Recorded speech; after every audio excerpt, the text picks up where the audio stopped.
Hello students. तो हम लोगों ने ऑलमोस्ट सॉल्ट की सारी टॉपिक कंप्लीट कर चुके हैं। हम लोग 5 टाइप्स ऑफ सॉल्ट पढ़े हैं, जिसमें हम लोग कास्टिक सोडा पढ़े, बेकिंग सोडा पढ़े, ब्लीचिंग पाउडर पढ़े, वॉशिंग सोडा पढ़े और हम लोग प्लास्टर ऑफ पेरिस पढ़े, पीओपी पढ़े।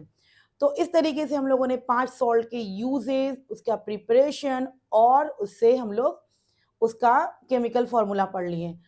तो आई होप कि आप लोगों को अच्छे समझ में आया होगा। और बच्चों, ये एग्जाम के लिए 10 बोर्ड के लिए ये 5 सॉल्ट में से कोई एक सॉल्ट हर साल आता है। इसलिए आप लोगों को पांचों सॉल्ट को अच्छे से प्रैक्टिस करना है, अच्छे से उसका प्रिपरेशन देखना है। यूजेस से भी क्वेश्चन आता है, बेकिंग सोडा का क्वेश्चन हमेशा बेकिंग आता है या फिर वॉशिंग सोडा का आता है। तो आप लोगों को अच्छे से पढ़ के जाना है। आज हम लोग एक बहुत ही 10 बोर्ड के अकॉर्डिंग हम लोग की ये इंपॉर्टेंट टॉपिक है और बहुत छोटी सी टॉपिक है, जिसमें हमेशा एक क्वेश्चन कभी कभी पूछ लेता है। तो हम लोग उसको भी डिस्कस करेंगे। तो वो है हमारा water of crystallization. Water of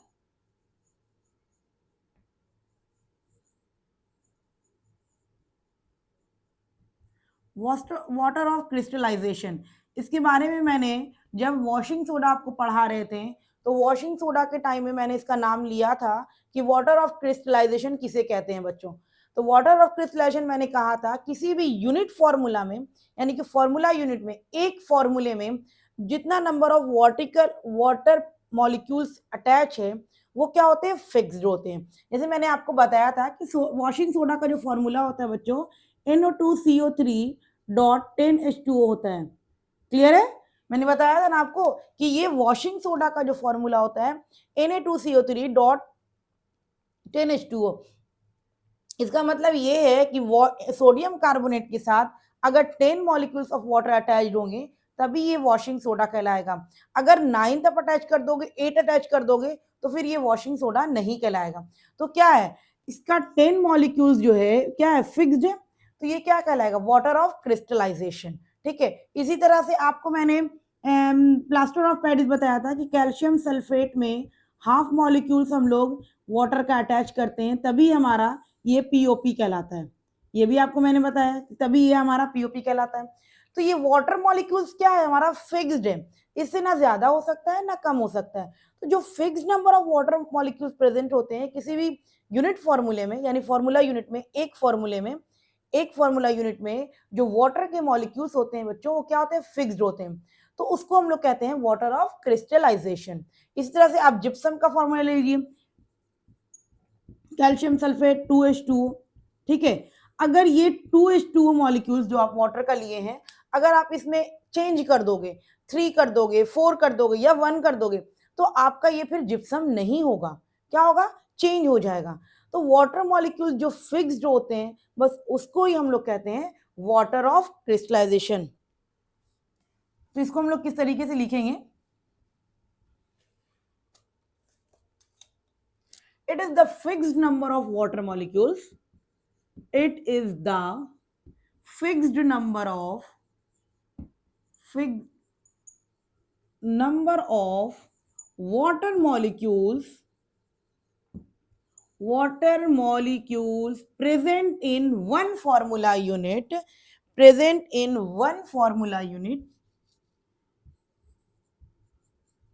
present in one formula unit, one formula unit।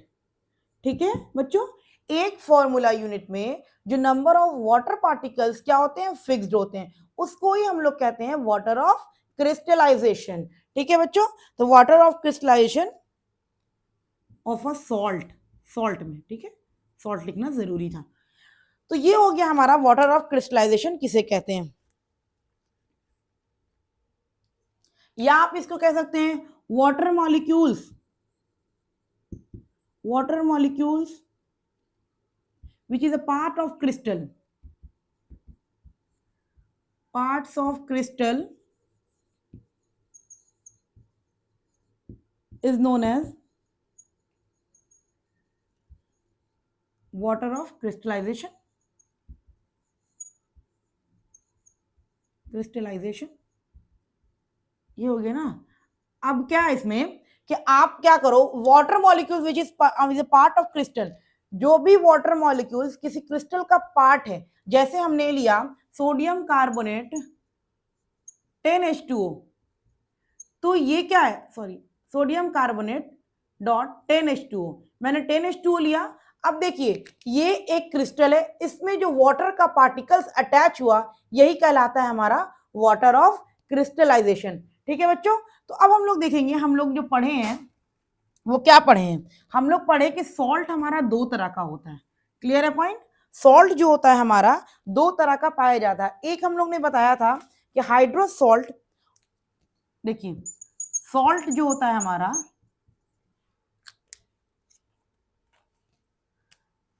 दो तरह का होता है, एक अनहाइड्रस होता है और एक में हमारा हाइड्रेटेड सॉल्ट होता है। हाइड्रेटेड सॉल्ट होता है। सॉल्ट जो होता है हमारा दो तरह का होता है, एक अनहाइड्रस एक हाइड्रेटेड सॉल्ट होता है। अनहाइड्रस में हम लोग पढ़े, अनहाइड्रस कहने का मतलब कि उसमें वाटर मॉलिक्यूल्स प्रेजेंट नहीं होगा, और हाइड्रेटेड जिसमें वाटर मॉलिक्यूल्स प्रेजेंट होगा। कि कोई भी सॉल्ट अगर आपको दिखेगा उसमें वाटर मॉलिक्यूल्स अगर प्रेजेंट है तो वो हाइड्रेटेड सॉल्ट कहलाता है, और अगर वाटर मॉलिक्यूल्स एब्सेंट है तो अनहाइड्रस सॉल्ट हमारा कहलाता है। अनहाइड्रस सॉल्ट में हमारा कौन सा आ जाएगा, bleaching powder, baking powder and caustic soda. ये तीनों फॉर्मूला जो मैंने प्रिपरेशन करवाया इसमें आप देखे होंगे कि वाटर मॉलिक्यूल्स प्रेजेंट नहीं था, तो ये सब क्या हो गया, हमारा अनहाइड्रस सॉल्ट हो गया। और हाइड्रेटेड सॉल्ट में हम कहा गया वॉशिंग सोडा, जिसे मैंने बताया था कि सोडियम कार्बोनेट 10H2O होता है, और मैंने वॉशिंग सोडा बताया, वॉशिंग सोडा में मैंने बताया था कि कैल्शियम सल्फेट हाफ H2O होता है, तब वो POP बनता है। तो इसमें भी half molecules of water attach है।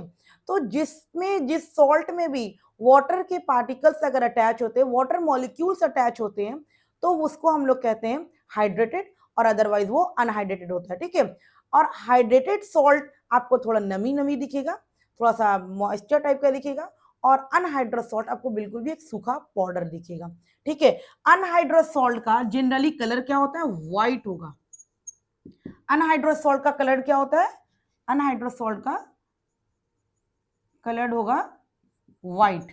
अनहाइड्रस सॉल्ट, अगर आपको दो दिया हुआ है सॉल्ट, दो सॉल्ट आपको दिया हुआ है, आपको इसमें बताना है कि कौन सा हाइड्रेटेड सॉल्ट है और कौन सा अनहाइड्रस सॉल्ट है। तो आप क्या चेक करोगे, अगर जिसमें कलर्ड है, ठीक है, अगर व्हाइट कलर का है तो चुपचाप से आप उसको अनहाइड्रस मारोगे, अनहाइड्रस सॉल्ट है। लेकिन अगर उसमें कलर्ड होगा तो वो क्या हो जाएगा, हाइड्रेटेड सॉल्ट हो जाएगा। तो जहां पर भी आपको व्हाइट कलर का सॉल्ट दिखे तो आप उसको समझना है वो अनहाइड्रस सॉल्ट है, और ये हमारा क्या हो जाएगा, कलर्ड सॉल्ट होता है, जनरली पाया जाता है। ठीक है, जनरली हमारा जो हाइड्रेटेड सॉल्ट होता है वो हमारा कलर्ड पाया जाता है। अब क्या बच्चों देखो, अनहाइड्रस में अगर हम वाटर डालेंगे तो ये क्या हो जाता है, हमारा हाइड्रेटेड सॉल्ट बन जाएगा। इस तरह से बनेगा ना, अगर आपको एक अनहाइड्रस सॉल्ट दिया हुआ है, आपको हाइड्रेटेड बनाना है, तो आप क्या करोगे, उसमें वाटर के पार्टिकल्स को अटैच करोगे, वाटर मॉलिक्यूल्स को अटैच करोगे, वाटर मॉलिक्यूल्स को अटैच करोगे तो वो सॉल्ट अनहाइड्रस से क्या होगा, मेरा हाइड्रेटेड सॉल्ट बन जाएगा। तो इस तरह से मैंने अनहाइड्रस सॉल्ट में जैसे ही वाटर ऐड किए तो मेरा क्या हो गया, हाइड्रेटेड बन गया। ठीक है, और इसका रिवर्स प्रोसेस भी हो सकता है। अगर हाइड्रेटेड सॉल्ट है आपके पास क्या है, हाइड्रेटेड सॉल्ट है, ये अनहाइड्रस सॉल्ट कैसा है, व्हाइट कलर का है, व्हाइट है, जैसे ही हम लोग वाटर डालेंगे क्या हो जाएगा, कलर्ड हो जाएगा। क्या हो गया, कलर्ड हो गया। ठीक है, इसका रिवर्स प्रोसेस भी होगा, इसका रिवर्स प्रोसेस भी होगा। आप क्या करो, हाइड्रेटेड सॉल्ट को क्या कर दो, हीट कर दो, तो क्या हो जाएगा, ये अनहाइड्रस सॉल्ट बन जाएगा। अनहाइड्रस सॉल्ट बनेगा ना, और प्लस वाटर वेपर चला जाएगा ऊपर, तो अनहाइड्रस सॉल्ट। ये क्या था, हाइड्रेटेड सॉल्ट हमारा क्या होता है, कलर्ड होता है। जैसे ही हम इसको हीट करेंगे तो ये क्या हो जाएगा, व्हाइट हो जाएगा। जैसे आप कॉपर सल्फेट को लो, कॉपर सल्फेट लिए, कॉपर सल्फेट का कलर क्या होता है, जब वो अनहाइड्रस फॉर्म में होता है, जब उसमें वाटर पार्टिकल्स अटैच नहीं होते तब वो व्हाइट कलर का होता है, लेकिन जब उसमें वाटर पार्टिकल्स अटैच होते हैं तब उसका कलर कैसा हो जाता है, ब्लू हो जाता है। ठीक है, तो देखिए देखो बच्चों, दो तरह का सॉल्ट होता है, एक अनहाइड्रस एक हाइड्रस। अनहाइड्रस जो होगा जनरली व्हाइट कलर में दिखेगा, और जो हाइड्रेटेड सॉल्ट होगा वो हमेशा कलर्ड में दिखता है। और इसका रिवर्स प्रोसेस भी होता है, हाइड्रेटेड सॉल्ट को आप अगर आपके पास हाइड्रेटेड सॉल्ट है जो कलर्ड है, आप क्या करोगे, अगर उसको हीट कर दोगे तो वो अनहाइड्रस बन जाएगा। जाहिर सी बात है कि किसी चीज को हम लोग हीट करते हैं तो क्या होता है, वाटर पार्टिकल्स इवापोरेट हो जाते हैं, तो वो क्या होगा, अनहाइड्रस बन जाएगा। अनहाइड्रस बन जाएगा तो फिर से क्या हो जाएगा, कलर उसका व्हाइट हो जाएगा। क्लियर है पॉइंट? चलिए तो हम लोग इसका एग्जाम्पल देख लेते हैं। एक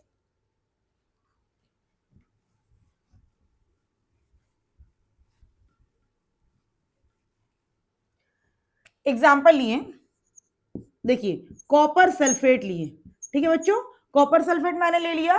कॉपर सल्फेट अभी आपको देखने में लग रहा है कि ये अनहाइड्रस सॉल्ट है, क्योंकि इसमें कोई भी water particles, water molecules attach नहीं है। वाटर मॉलिक्यूल्स अटैच नहीं होने की वजह कर ये क्या है, अनहाइड्रस है। इसमें हम क्या किए, वाटर को ऐड किए, और हम कितना वाटर ऐड करेंगे, वाटर को हम ऐड कर दिए। कितना वाटर ऐड करते हैं, 5 मॉलिक्यूल्स वाटर के हम इसमें ऐड करते हैं।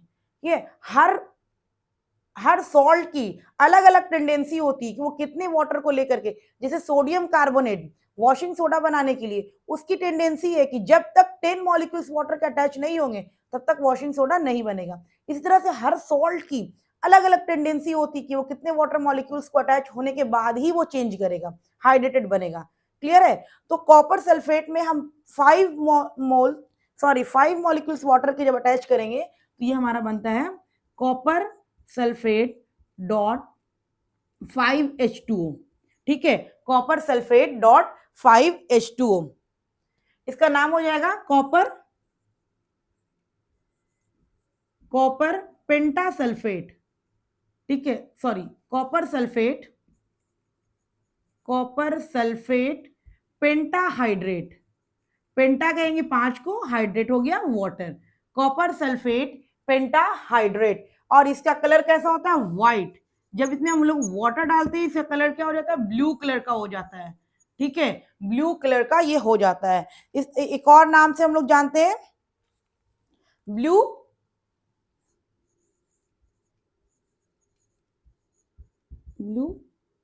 विट्रियोल। ब्लू विट्रियोल, बच्चों देखो क्वेश्चन ब्लू विट्रियोल से पूछा हुआ है। क्वेश्चन जो है पूछता है कि इस सब में से कौन सा जो है वाटर क्रिस्टलाइजेशन में है, तो उसका नाम दिया हुआ था ब्लू विट्रियोल। ठीक है, तो ब्लू विट्रियोल आपको याद रखना पड़ेगा कि ब्लू विट्रियोल जो है ये कॉपर सल्फेट पेंटाहाइड्रेट का ही नाम है।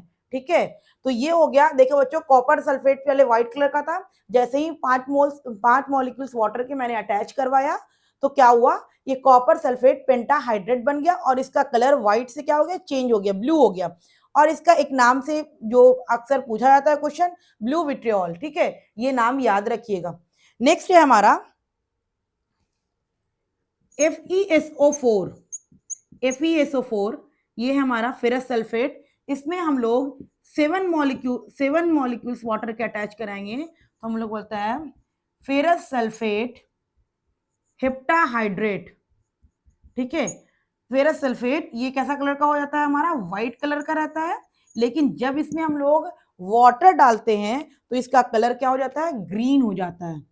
कैसा हो जाता है, ग्रीन हो जाता है। और इसका भी नाम ग्रीन विट्रियोल से भी जानते हैं, ग्रीन विट्रियोल। ठीक है, ग्रीन विट्रियोल ये हो गया फेरस सल्फेट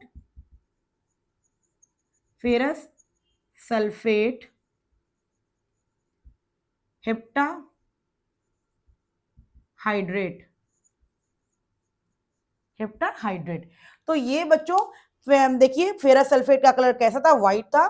जैसे ही उसमें हम लोग 7 मॉलिक्यूल्स ऑफ वाटर को अटैच किए, फिर मैंने बता रही हूँ कि 7 मॉलिक्यूल्स ही क्यों लिए, 8 क्यों नहीं लिए, क्योंकि हर सॉल्ट की अलग अलग टेंडेंसी है वाटर पार्टिकल्स को अटैच करने की। अगर इसमें से, इस सॉल्ट में से 7 से 8 करेंगे या 8 से 9 कर देंगे तो फिर ये हमको हाइड्रेटेड सॉल्ट नहीं मिलेगा। ठीक है, इसलिए हर सॉल्ट की अलग अलग टेंडेंसी है कि वो कितने वाटर पार्टिकल्स को अपने साथ अटैच कर सकता है। तो देखिए कॉपर सल्फेट 5 मॉलिक्यूल्स वाटर को अटैच किया और फेरस सल्फेट 7 मॉलिक्यूल्स वाटर को अटैच किया। इसका नाम याद रखिएगा और कलर्ड याद रखिएगा। कलर्ड से क्वेश्चन पूछा है, बहुत बार कलर्ड से क्वेश्चन पूछा है, इसलिए ये दोनों इंपॉर्टेंट है, इसलिए मैंने दोनों को करवा दिया है। दोनों का कलर याद रखिएगा कि कैसा कलर होता है और इसका क्या नाम होता है। ब्लू विट्रियोल से क्वेश्चन पूछता है और ग्रीन विट्रियोल से क्वेश्चन पूछता है। और इसका का क्वेश्चन देखना है, मैंने शॉर्ट्स में एक वीडियो डाला है, जिसमें एक क्वेश्चन है किस तरीके से इस टॉपिक से पूछता है, आप जा करके देखो और देखो कैसा क्वेश्चन पूछता है। तो आज हम लोग का ये टॉपिक फिनिश्ड हो गया है, एसिड बेस एंड सॉल्ट्स। अब हम लोग इस पर थोड़ा क्वेश्चन करेंगे, उसके बाद इंशाल्लाह नेक्स्ट टॉपिक स्टार्ट करेंगे।